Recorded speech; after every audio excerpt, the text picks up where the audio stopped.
Salut à tous! Suite de la présentation des articles que Skill m'a envoyés, cette semaine on va regarder un peu de plus près cette visseuse qui est toujours de la même gamme, donc c'est-à-dire de la gamme 20 volts, leur nouvelle gamme. On va voir un peu de quoi elle se compose, comment elle réagit aux différents tests et la suite en images. C'est parti! Bien, que peut-on remarquer déjà de cet emballage? Elle est livrée dans une valise de transport avec deux batteries.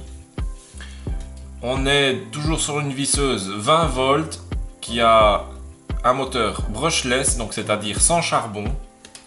Toujours avec la technologie Keep Cool.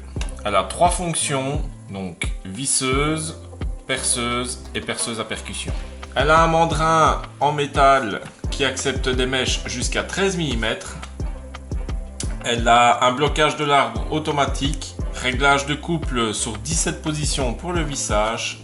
Elle fait des impacts, donc percussion. Elle a trois fonctions.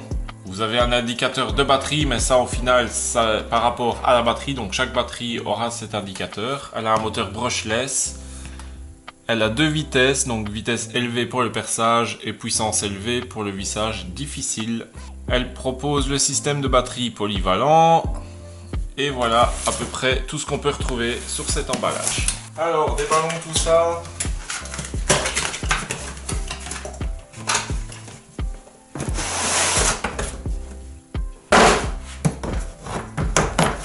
Qu'est-ce qu'on y retrouve?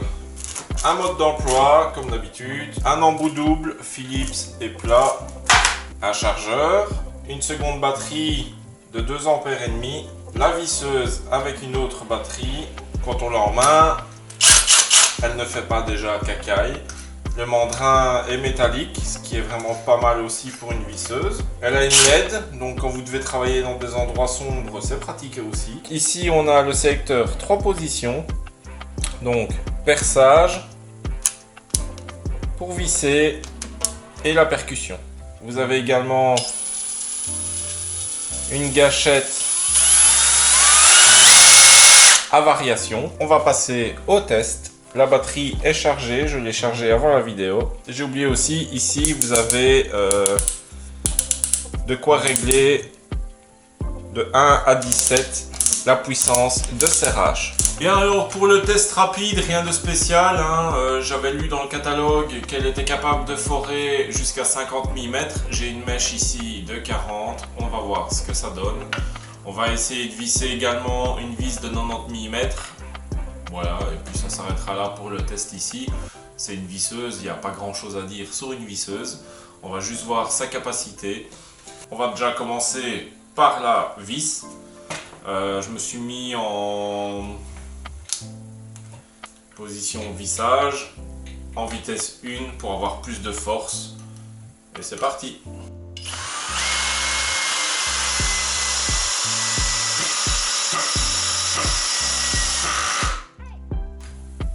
Aucun problème, la vis est rentrée toute seule, elle n'a pas forcé. Voilà. Alors, on va passer au perçage à 40 mm. Pour ce faire, je me suis mis en position perçage, en vitesse 1 toujours. Je vais juste fixer ma pièce à l'établi. Allez, c'est parti.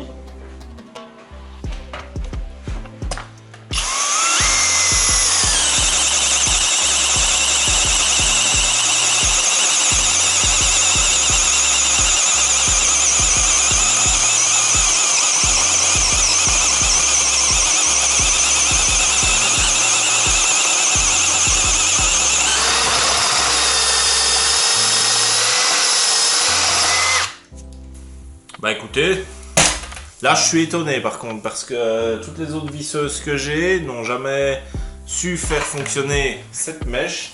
Elle bloque d'office, même dans du sapin comme ici. Et là, je peux vous prendre en comparaison ma visseuse Makita, qui est la plus performante des visseuses que j'ai. Donc je me mets en position 1, en mode vissage, et vous allez voir que c'est pas folichon.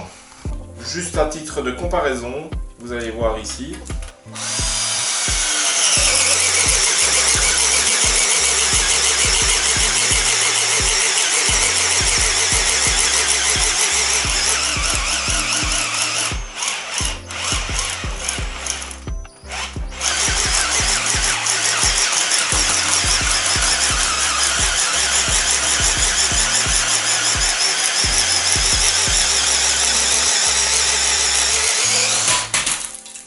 Bon, elle le fait aussi, mais vous entendez bien qu'elle a vraiment du mal. Hein.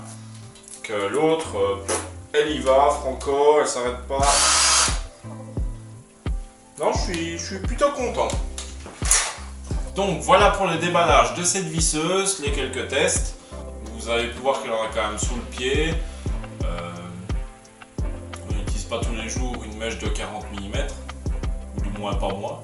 Je pense qu'elle va trouver sa place et qu'il y en a peut-être bien une ou quoi qui va partir de mon rack là-bas pour faire place à celle-ci.